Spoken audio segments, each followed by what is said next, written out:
Bismillahirrahmanirrahim. Assalamualaikum warahmatullahi wabarakatuh.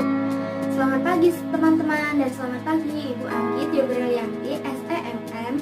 Semoga kita semua dalam keadaan sehat walafiat. Dan saya ucapkan terima kasih kepada Ibu Anggit Yobrilianti selaku dosen bisnis internasional yang telah memberikan kesempatan untuk menyampaikan presentasi pada kelompok kami akan membahas tentang aliansi strategi internasional. Kami perwakilan dari kelompok 1. Sebelum memulai presentasi, saya akan mengenalkan anggota dari kelompok kami. Saya sendiri, Mira Fajriani, NIM 31218228. Saya Dinda Cahaya Karima, NIM 312180. Izin memperkenalkan diri, nama saya Diana Safitri, NIM 31218085. Terima kasih.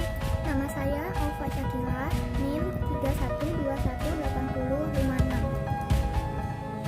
Nama saya Putri Ramayati, NIM 31218246. Nama saya Andri Padang, NIM 31218090. Nama Joshua Pandapotan, NIM 31218157. Dan yang akan kami bahas dalam presentasi sekarang ini, yang pertama ada 1, pengertian aliansi strategi internasional. Yang kedua, manfaat dan keuntungan aliansi strategi. Yang ketiga, faktor penyebab kegagalan aliansi strategi.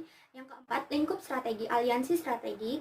5, tahapan atau fase proses pembentukan aliansi strategi. Keenam, perusahaan multinasional. Dan ketujuh, jenis aliansi strategi.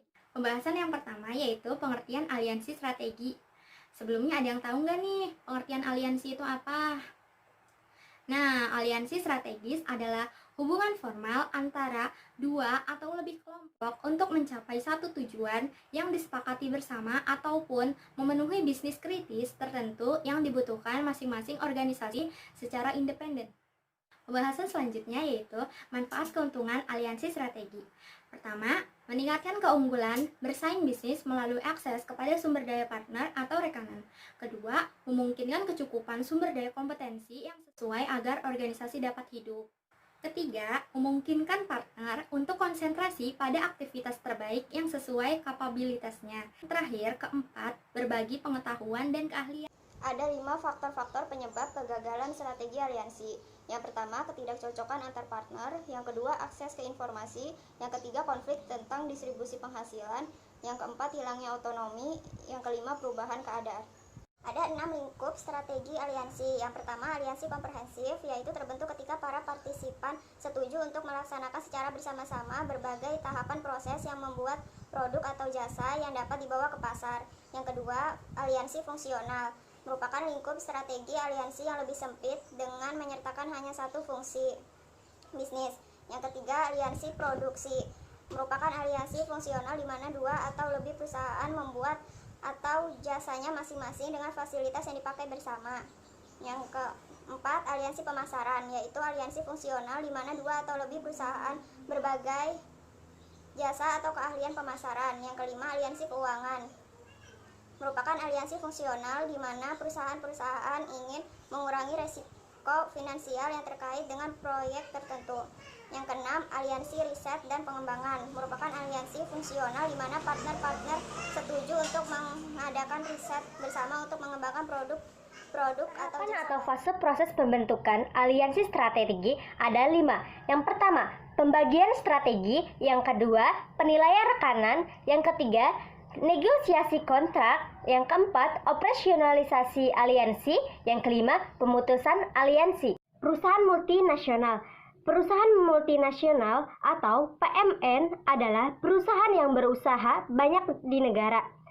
Perusahaan ini biasanya sangat besar. Perusahaan seperti ini memiliki kantor-kantor, pabrik atau kantor cabang di negara. Mereka biasanya memiliki sebuah kantor pusat di mana mereka mengkoordinasi manajemen global. Ciri-ciri perusahaan multinasional. 1. Membentuk cabang-cabang di luar negeri. 2. Aktivitas peningkatan pendapatan perusahaan melewati batas negara. 3. Sebagian besar perusahaan perdagangan multinasional berlokasi di wilayah mereka, bahkan antar negara. 4. Mereka cenderung memilih perusahaan tertentu, biasanya perusahaan manufaktur. 5. Visi dan strategi untuk produksi umumnya bersifat global. Kelebihan perusahaan multinasional. 1. Menambah devisa negara melalui penanaman di bidang ekspor. ekspor. 2. Mengurangi kebutuhan devisa untuk impor di sektor industri. 3. Memodernisir industri. 4. Ikut mendukung pembangunan nasional. 5. Menambah kesempatan kerja dengan membuka lapangan kerja baru. Kekurangan perusahaan multinasional: 1. Bisa mematikan perusahaan lokal. 2. Pekerja yang disediakan berketerampilan rendah. 3. Dampak terhadap budaya dan sosial. 4. Kualitas kesehatan dan keselamatan pekerja yang rendah. 5. Dapat menyebabkan kerusakan lingkungan. Contoh perusahaan multinasional di Indonesia: 1. Google, 2. KFC, 3. Levi, 4. Epson, 5. Semen Indonesia. Jenis aliansi strategi: 1. Joint venture, 2. Equity strategis alliance, 3. Non-equity strategi alliance, 4. Global strategis alliance.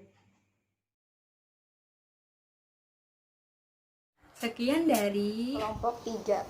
Kurang lebihnya maaf. Wassalamualaikum warahmatullahi wabarakatuh.